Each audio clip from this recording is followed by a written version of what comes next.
this video, we are heading offshore in South Florida to fish for mahi and tuna under these giant seaweed patches.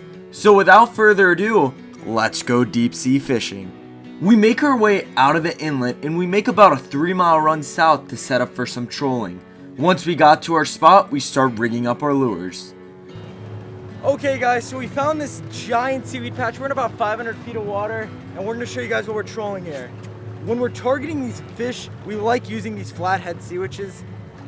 As you can see, they make it a little different profile when you're trolling them on the planer, so we love these. Then we have a squid right under it to our hook, and we put our bonita strip right there. So we're gonna rig these up and we're gonna put them out there and get trolling. Prior to the run offshore, we did an early morning troll near the shore.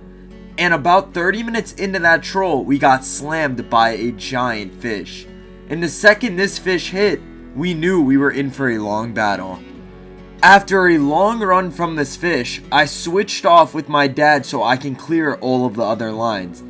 I first started off with clearing the top lines, and when you get a giant hit like this, you guys always want to clear all your other lines out. The last thing you want to happen is lose a fish just because you didn't clear the lines, and I've had that happen to me a couple times in the beginning, and ever since that happened, I have cleared the lines every time we get a nice hit like this. I switched back off with my dad after clearing 2 of the lines.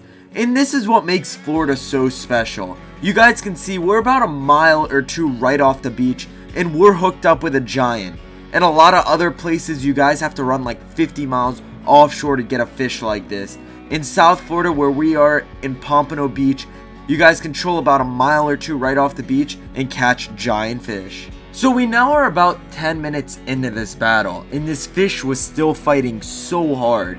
And right after we caught this fish, we headed offshore to fish under a giant seaweed patch in 500 feet of water for some of Florida's most popular fish. So you guys definitely don't want to miss that, so stay tuned. So we are now at the end of this battle, and I switched back off with my dad so I could get that gaff ready to go. So I turned the boat a little right to just angle this fish to where we could get an easy gaff shot, because we have lost a ton of big fish near the boat just because we had a bad angle on them. So my dad picked up the rod and moved it to the left side of the boat where this fish was. We started turning that boat right, and this is how we now landed this fish. Tuna's in the back. Tuna's in the back. I think it's a tuna. I don't know what you got, Dad. But he's right now in the whitewash and he does not want to surface. We still have not seen color on this fish. We've been fighting for about 15 minutes. All right, get the gaff. We're going to need the gaff in a second. We got the gaff right here. Here we go, here we go, here we go. I don't see him yet. Turn me this way now. Wait, you're right?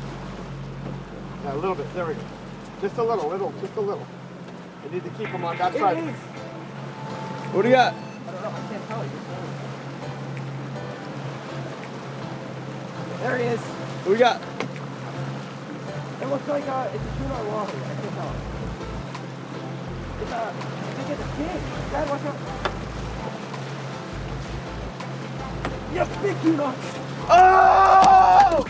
So we were successfully able to land this fish after hitting a nice gaff shot on it, and we were able to land this beautiful blackfin tuna. Landed this stud, absolute beautiful fish right here, guys. It's probably like a 25-pound blackfin tuna right here. That thing absolute stud, pain. guys.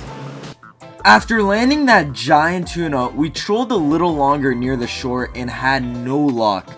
So we decided to pick up and head offshore. And this is when we found that giant seaweed patch. So I put my trolling rods back in the water, and about 2 minutes into trolling, we were already hooked up. So we now got hooked up. This fish hit the same rod that big tuna hit earlier. So we were in for another nice battle. And when you're fishing these giant seaweed lines, you guys can see them jumping back there. These are usually mahi. We usually troll these planers just in case, because there is a lot of wahoo that sit under these giant seaweed patches. But in this case, it looked like we had one of Florida's most popular fish, the mahi. So I continued to fight this fish, and you guys can see he continued to jump behind the boat.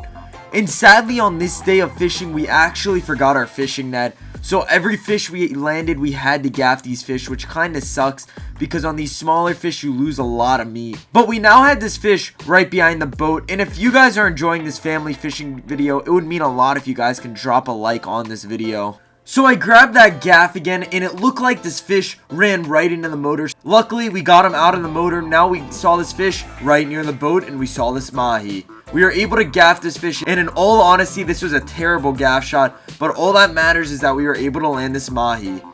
So we landed this mahi, and we trolled that seaweed patch a little longer, and were able to pick up a couple more of these mahi. And after we got about 3 or 4 mahi, we called it a day because we usually only take what we need for the dinner table. But we hope you guys enjoyed this fishing video, and we hope to see you guys in the next Barjack's Family Fishing video.